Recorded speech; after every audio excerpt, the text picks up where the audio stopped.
My name is Symone. My pronouns are she, her, hers. I'm from Indianapolis, Indiana. I had my abortion when I was 18. This was back in 2016 in Indiana. And at the time they had Mike Pence was just came out of power. He was just elected vice president, but the legacy that he left in Indiana was still very much alive.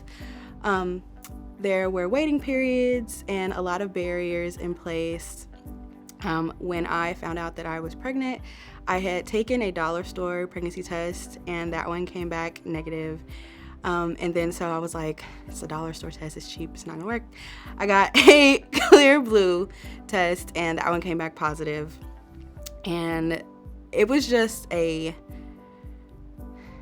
gut-wrenching feeling. Like I was in a relationship with someone that was not very nice to me, and I knew immediately that I did not want to be pregnant.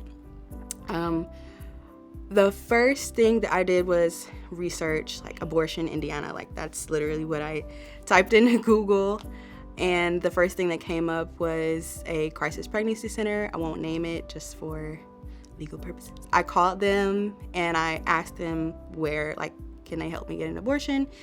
And they kind of in a roundabout way tried to get me to come in, but didn't really say like, oh, we provide abortions. And something told me that that's not really where I want to go. I kind of read up more on them. Ended up going with Planned Parenthood. So I came in for my appointment, my ultrasound. I was further along than I thought. I thought I was around 3 weeks. I was around like 5.5. They told me I still had the option to get the abortion pills, and that's what I went with. Unfortunately, my partner was the only one who knew about my pregnancy, and like I said, they were not that great of a person. They did not really want me to go through with it, even though that's what they said. They supported me, so they made it very hard for me to get back for my follow-up appointment for the actual pills. That being said, it took 6 weeks for me to get back in for my second appointment. By that time, I was 11 weeks and 3 days, right at the cutoff for just being able to get an abortion in Indiana at that time. So I was able to get in. Fortunately, I had my abortion, and that was the catalyst for me to get out of that extremely toxic and abusive relationship. I did not plan on sharing my abortion story, like, ever. I planned on never talking about it to anyone.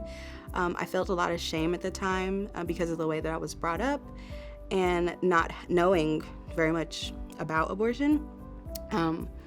My sister found out that that person was doing some really bad things to me, and I ended up having an abortion, and she's actually the one that kind of forced the story out of me.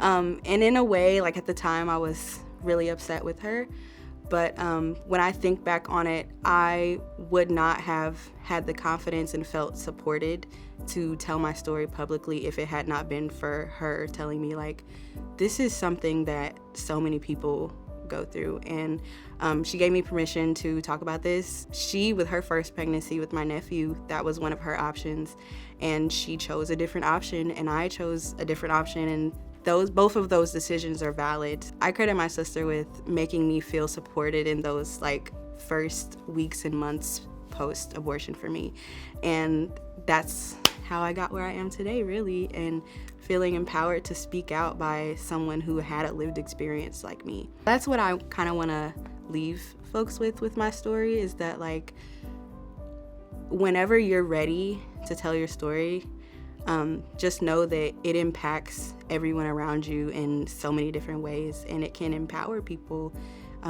to talk about their experiences and at least make them feel heard if they don't want to share at the time. I want young people to know that they can make their own decisions about what they do with their bodies, and if that means getting an abortion, then that's fine. And just because they are younger doesn't mean that they don't know what they want to do, especially in regards to something that will affect them for the rest of their lives.